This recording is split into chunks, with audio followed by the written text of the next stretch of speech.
She sat on the bar table like an object, blue skin smeared with dirt, golden eyes dulled by defeat. The traitor slammed a bottle on the counter and yelled, "1 bottle of liquor for a broken slave." And the room laughed, but I didn't, because, while the others saw an alien to drink over or gamble on, I saw something ancient beneath the chains, something wild, something royal. Her lips didn't move, but her silence screamed. I didn't save her out of pity, I saved her because I've seen what the world does to the ones it doesn't understand. What started as a trade turned into a war of worth. And when she finally raised her eyes to meet mine, the entire tavern felt the shift. She wasn't broken, she was waiting for someone who saw her. This is how it all began, with a bottle of liquor and a silent scream that only I could hear. The stench of sweat, metal, and old whiskey clung to the bar's cracked walls. Smoke curled through flickering neon signs, while rough laughter echoed between swigs and poker cards. That night wasn't supposed to mean anything. I just wanted to drown memories. Instead, I found her, dragged in by 2 guards, barefoot and bleeding from the ankle where her cuff had rusted through. She didn't cry, didn't speak, didn't even blink, but she was blue-skinned like cobalt shimmered under the lamp's yellow glare. The traitor barked, "Ain't she something? Former Guardian tech from the wars, now just a pretty corpse who breathes." They laughed. One man clinked his glass against hers. "1 bottle of liquor. Take her or leave her." I stood. I didn't think, I just moved, tossed the bottle on the counter. Glass clinked, the whole bar quieted. "Done," I said. The traitor sneered. "You sure, soldier boy? She don't talk." "Might bite." I unchained her without answering. Her arms were covered in dirt, but beneath, I saw lines, symbols, like something ancient etched into her skin. She looked up. I swear, the bar went silent, not from shock, but from whatever burned in her eyes. This wasn't a slave. This was someone the galaxy gave up on. And I couldn't let that happen again. The tavern smelled like rot and rust, cheap whiskey mixed with sweat-drenched desperation. A battered jukebox played static jazz in the corner, barely audible over the clatter of beer bottles and the scrape of poker chips. I'd been sitting in the back, half in shadow, nursing a chipped mug and trying not to remember anything. That's when the doors swung open like they always do in stories you wish never happened. She came in chained, shackled at the wrists, barefoot, her blue skin smudged with ash and oil. Her hair electric turquoise, wild and tangled, hung over her face like it was trying to hide her from the world. She didn't struggle, didn't cry. She just was a statue carved in pain, not silence. The 2 guards flanked her, grinning like they'd just reeled in a prize. Behind them, a burly traitor in a dust-colored coat raised a bottle of cheap liquor like it was some kind of holy relic. "Just 1 bottle." He boomed, voice echoing off warped wood beams. "1 bottle for this broken thing." Laughter erupted like a cannon blast. Men slammed their drinks down. Someone whistled. Another threw a coin that clinked at her feet. I didn't move. I couldn't, not yet. Her knees hit the bar table with a dull thunk. She didn't flinch. The traitor leaned closer, tapping her chin with the bottle. "Used to be Guardian class tech, strong, silent, top-grade security. Now look at her, barely breathing. Can't talk, probably can't feel. 1 bottle and she's yours." My jaw clenched. I'd seen this before. During the war, aliens like her weren't enemies, they were tools, used, broken, discarded. Some said it was justice. I called it murder with a slow clock. A man beside me laughed. "Why not? I could use a new coat hanger." Another smirked. "She still got teeth. I could find a use for that." She didn't react. Not even a blink. That's what got me. The stillness, not dead, not alive. Something else, something cracked beyond repair. The bottle clinked again as it hit the table beside her. Going once, going twice. I stood up. No one noticed. I walked through the laughter, past the smirks, straight to her. The lights were brighter near the table. I could see the fine cracks on her arms. Like her skin had split and tried to heal, but couldn't. Symbols shimmered faintly across her collarbone, old markings, text scripting. Ancient, maybe. The traitor grinned at me. "You buying, soldier?" I didn't answer. I reached into my coat and pulled out a sealed bottle of Arcfire 27, the kind you save for things you'll never celebrate. It hit the table with a satisfying "wait." The bar fell silent. He blinked. You serious? I nodded once. Your drink. Your girl, he muttered. He tossed me a rusted key. The chains rattled as I knelt beside her. Up close, she smelled like smoke and rain. I reached toward her wrist, slowly. No sudden moves. The metal was red with blood and rust, and as I unlocked it, I felt her breath catch. Still, she didn't look at me, but I was close enough to see her eyes under the hair. Golden, not glowing dull, like fire turned to ash. I stood and pulled my coat off, draped it around her. Someone laughed nervously in the corner. A chair scraped. She ain't gonna. Thank you. Someone jeered. Might bite instead. Or collapse halfway home, said another. I ignored them. Can you walk? I asked her softly. She didn't nod, but her body shifted, muscles tense. She slid off the table, slow and silent, like a ghost learning to walk again. I didn't touch her, just stepped back and let her decide. She followed, and not a word was spoken. We walked through the bar's doors, past the stale air and smoke, into the thick mist of the alley beyond. I expected to hear laughter behind me, maybe someone tossing a last insult for the road, but no one spoke. Even they knew they'd just watched something happen that wasn't supposed to happen. And I knew this much, she wasn't the one they should have been afraid of. I was, because I'd just made a choice that would shatter everything I'd kept buried about the war, about them, about her. She didn't speak, not on the way home, not once we passed the alleys drenched in neon fog. Her bare feet barely made a sound, even on the broken stone path leading to my rusted bunker house. The rain started just before we reached the gate, soft, steady, like a warning whispered by the sky. I opened the door for her and stepped aside. She hesitated, just 1 second, enough to make me wonder if she'd bolt. But she didn't. She walked in, eyes down, like she'd been taught not to claim space. Inside, the place wasn't much, just a bed, workbench, kettle, and cracked mirror I hadn't bothered replacing. The air smelled like solder and stale bread. I grabbed a towel and laid it on the chair closest to the heater. You can sit, I offered. You're safe here. She stared at the heater's faint orange coils, but didn't move. Her arms hung by her sides like they'd forgotten how to bend. Water trickled from her hair, dripping quietly onto the concrete floor. I'm Craig, I said gently. You don't need to tell me your name if you don't want to. Still, silence. I sighed and turned toward the counter, pouring her a cup of warm filtered water. When I turned back, she was crouched by the heater. Not seated, just close enough to feel the warmth, but far enough not to leave marks on the chair. She took the cup from my hands without touching my skin. Her fingers brushed the rim as she brought it to her lips, trembling not from cold, but something deeper. She drank slow, like she'd forgotten what warmth felt like inside her. I sat across the room, gave her distance. She was glowing now. Barely, but under the grime, I saw faint traces, lines. Beneath her skin pulsing softly, like circuits coming back to life. Not artificial, not robotic, something else, organic tech. The kind they say only exists in myth or nightmares. I remembered the war. The blue ones, her kind, weren't soldiers. They were created to protect, to build domes over planets. Shield generators, bodyguards, silent sentinels. But Earth didn't care what they were meant for. We reprogrammed them, broke them, sold them. Some said they weren't alive. She was proving them wrong just by breathing. The silence stretched. I didn't force it. I just let her exist without chains, without orders. Eventually, I asked, were you alone? Her grip on the cup tightened. Her shoulders tensed like glass bracing for a hammer. I'm not trying to pry, I added quickly. I just ...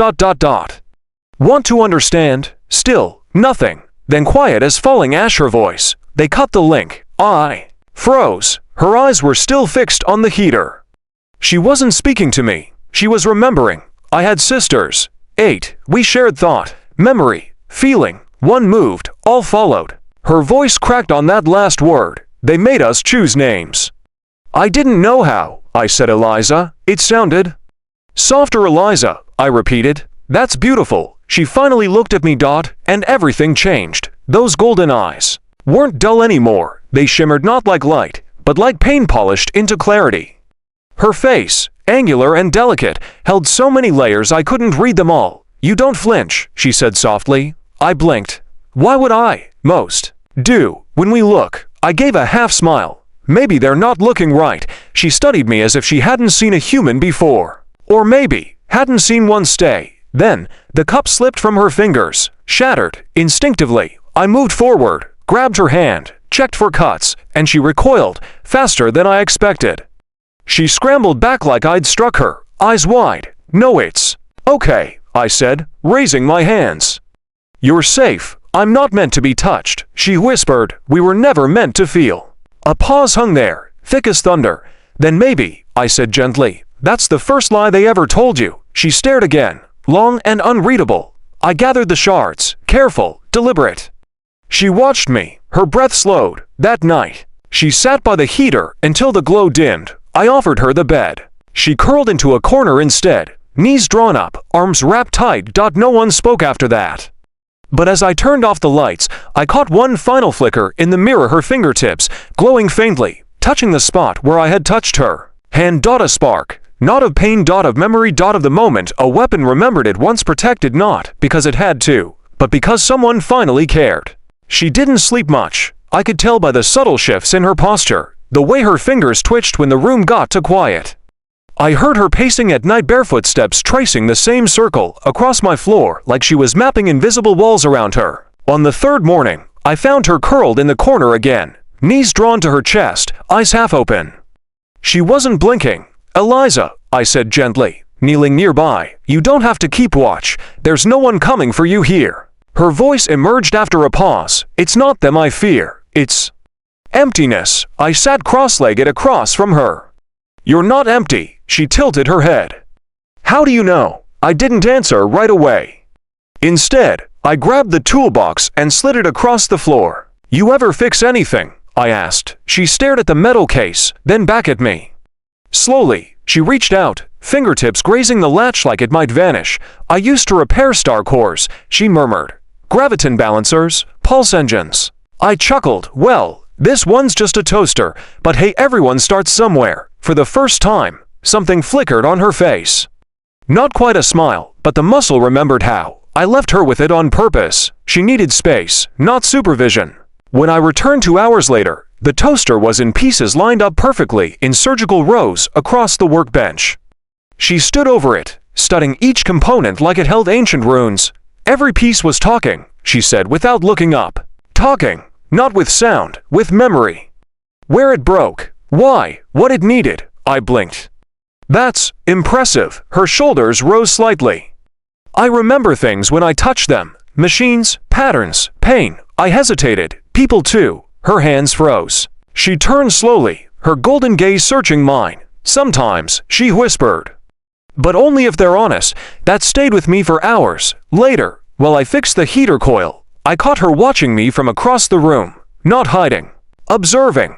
Studying how I handled broken things, whether I rushed them or respected the cracks. At dinner, she sat at the table for the first time.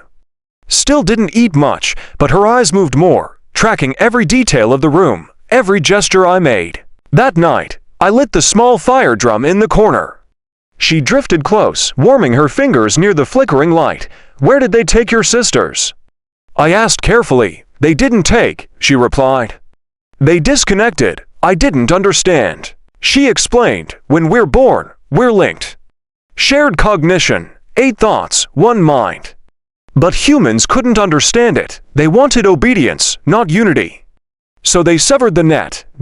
It's not physical, it's instinct. Like birds flying in formation, like trees breathing in rhythm. And when they cut it, imagine living with 8 heartbeats, then hearing 7 go silent. She closed her eyes. I didn't scream.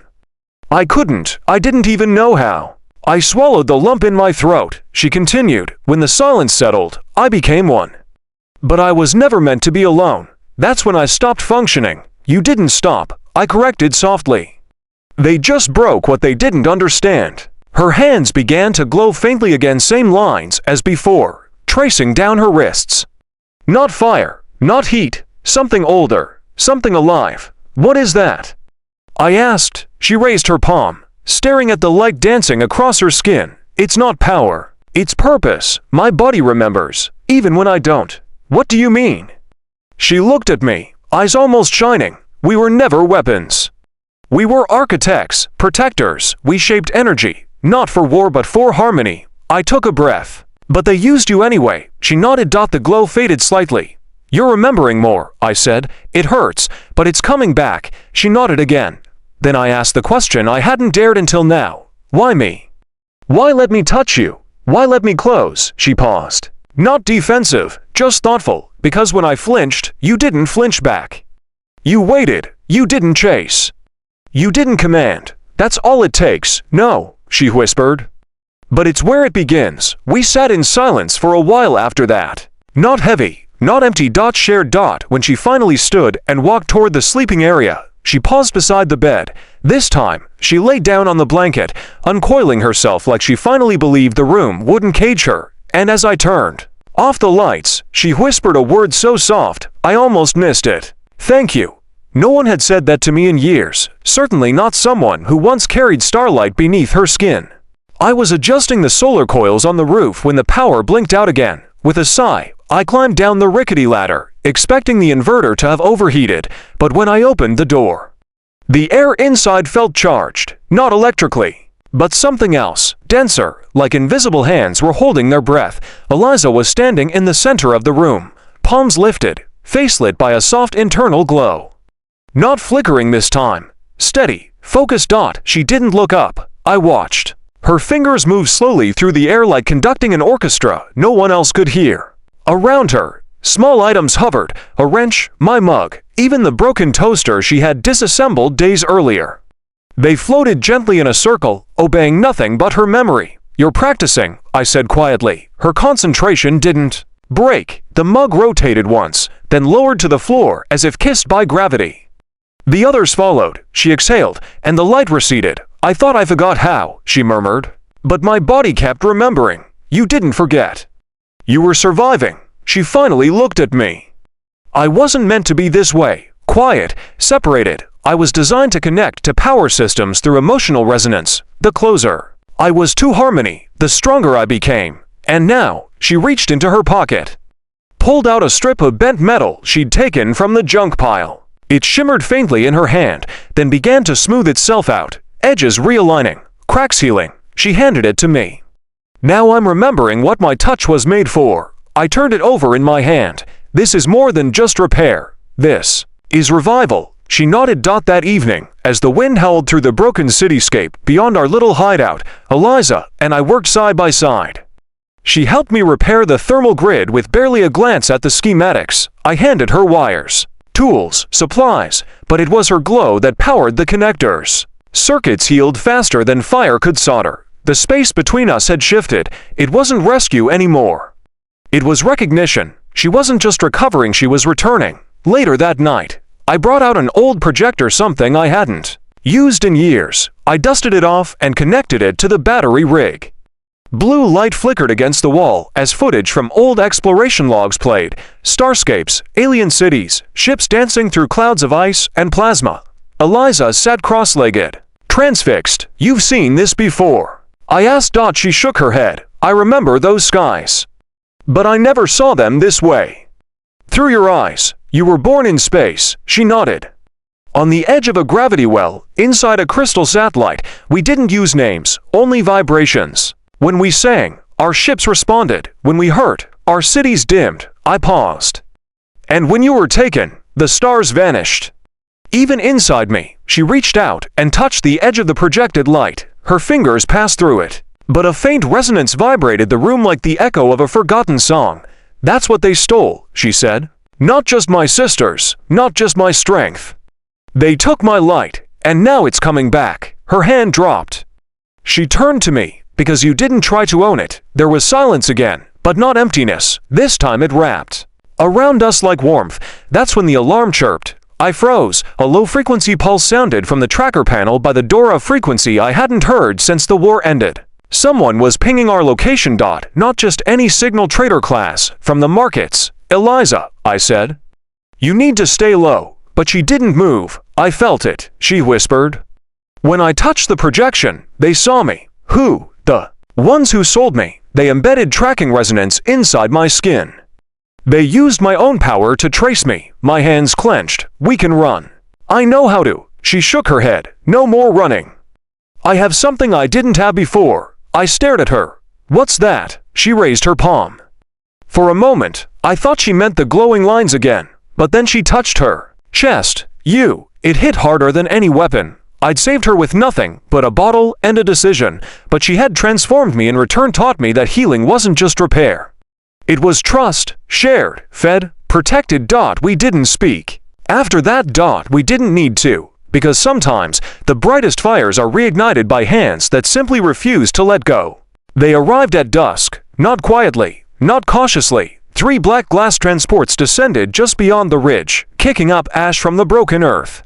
The engines hissed like dying beasts. Eliza stood beside me on the roof, her eyes fixed on the shadows spilling from the ships. No fear, no shaking, just steady. I scanned the shapes moving in formation, armor-clad men, helmets with red visors, rifles slung low.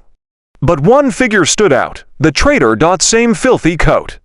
Same smirk stretched to wide, same greedy glint in his eyes. He stepped forward and shouted toward the bunker. She survived, I'll be damned. Didn't think the tin can could handle warmth. My blood boiled. Eliza said nothing. The traitor tossed a sack onto the dirt, glass bottles clinking inside. 20 bottles this time, he called, a premium offer for what she's become. I stepped forward, rifle slung over my shoulder. She's not yours, he grinned wider. You fixed her up real nice, soldier. But let's be honest, you don't own her either. She's marked. Registry tags don't vanish with soap and sympathy. He gestured. The soldiers raised their weapons. Beside me, Eliza raised her hand. Not in surrender. In power. Her glow returned, but no longer soft or uncertain. This time it pulsed, clear lines etched in gold and silver along her skin, radiating heat and energy in waves. The soldiers hesitated. What's this? The traitor muttered. I'm not what you sold, Eliza said, voice calm, loud, and clear. I'm not what you chained. Still just an asset, he barked. Enhanced now, maybe, but still property. She stepped forward. Off the roof floated. Hovered just above the dirt, as if the ground refused to touch her anymore. Craig's voice returned to narration. She wasn't broken. She was becoming. I followed behind her, slow, grounded, but ready. The wind shifted. The soldiers raised their weapons again. I raised mine, and then she lifted her arms. A dome of light erupted from her core, silent but blinding. Not heat, not flame, something deeper, protective, unbreakable. It knocked them back without force, just will. A rejection of their intent. The bottles shattered. The traitor stumbled. You see a price, she said to him. But I was never meant to be bought, or sold, or bartered for drink. He laughed, desperate now, rattled. You think this ends here? They'll keep coming. You'll always be hunted. She touched her chest. I will be found, she said. But next time, I'll be known. He spat and backed away. His men dragged him toward the transports, which lifted into the sky with no fight, just fury. When the dust settled, Eliza looked at me. I couldn't speak. Not yet. She reached out, not with desperation, not with thanks, but with equal footing. And I took her hand, not because I had saved her, but because we had chosen each other. Later that night, under a quiet sky, she sat across from me beside the fire pit. The flames danced in her golden eyes, no longer dull, now burning with quiet certainty. You still think you bought me for a bottle? She asked. I shook my head. I think I paid the world's cheapest price for the universe's rarest soul. She smiled, this time, fully, good, because I was never for sale.